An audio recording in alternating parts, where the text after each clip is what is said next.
aujourd'hui, vous venez de diriger votre première séance d'entraînement en tant qu'entraîneur en chef de Bamtos de Bouddha. C'est quoi le sentiment déjà?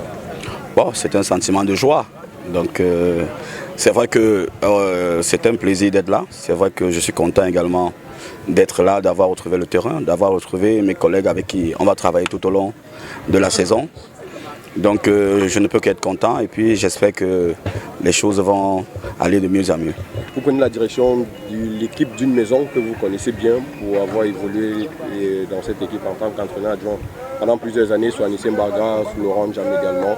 Aujourd'hui, est-ce que vous pensez que vous avez la capacité au niveau technique déjà en tant qu'entraîneur et même de gérer le public de Bouddha que vous connaissez rigoureux pour être à la tête de cette équipe?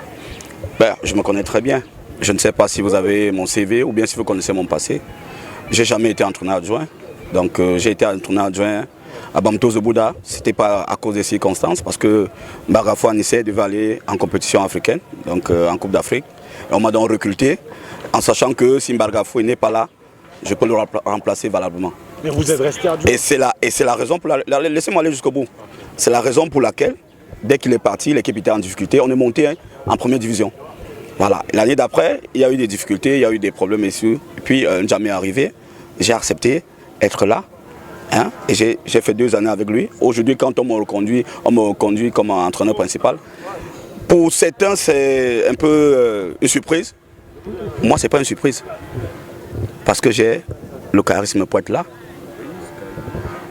Je peux vous citer les clubs que j'ai déjà entraînés comme entraîneur principal, qui ont plus de pression même que Bamtos. Donc, je n'ai pas peur de la pression. Je n'ai pas peur de travailler ici. Je sais ce que j'ai à faire, je sais ce que je vaux. Et je suis sûr qu'avec l'aide de l'administration de l'équipe, de mes collaborateurs, on va aller jusqu'au bout. Si par mégarde, un principal arrive, vous partez? Qu'est-ce que vous appelez principal? Qu'est-ce que vous appelez? Est-ce qu'on vous a dit qu'il y a Je vais vous dire une chose. On vous a dit qu'il y a un principal qui doit arriver? On vous a dit qu'il y a un principal qui doit arriver? On ne sait pas. Alors quand on sort un communiqué officiel qui dit que voici l'entraîneur principal d'une équipe, pourquoi il doit encore avoir un autre entraîneur principal qui doit arriver? Ce sont quoi les objectifs? L'objectif c'est glaner des titres, soit être champion du Cameroun, soit gagner la Coupe du Cameroun. Donc on est en train de faire un recrutement pour avoir une équipe assez forte, assez solide. Jusqu'ici l'effectif n'est pas au complet. C'est la raison pour laquelle vous avez vu ces tests de recrutement qui vont durer pratiquement 3 jours. Et après on fera un bilan et puis on verra comment par la suite on va continuer.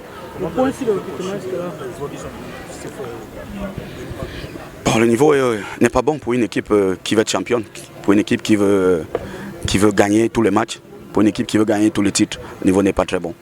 Donc on a des joueurs qu'on ciblait. Je pense qu'on va revenir sur certaines pistes, tout en espérant que notre groupe sera fort et qu'on gagnera des matchs pour atteindre les objectifs qui ont été fixés par l'administration de l'équipe. Coach, le point sur le recrutement jusque-là? Bon, nous avons déjà pratiquement 26 joueurs. Donc maintenant, l'objectif c'est de chercher pratiquement 4, 5, 6. Je ne peux pas vous les donner aujourd'hui, mais la prochaine fois, je vous donnerai les noms des nouveaux.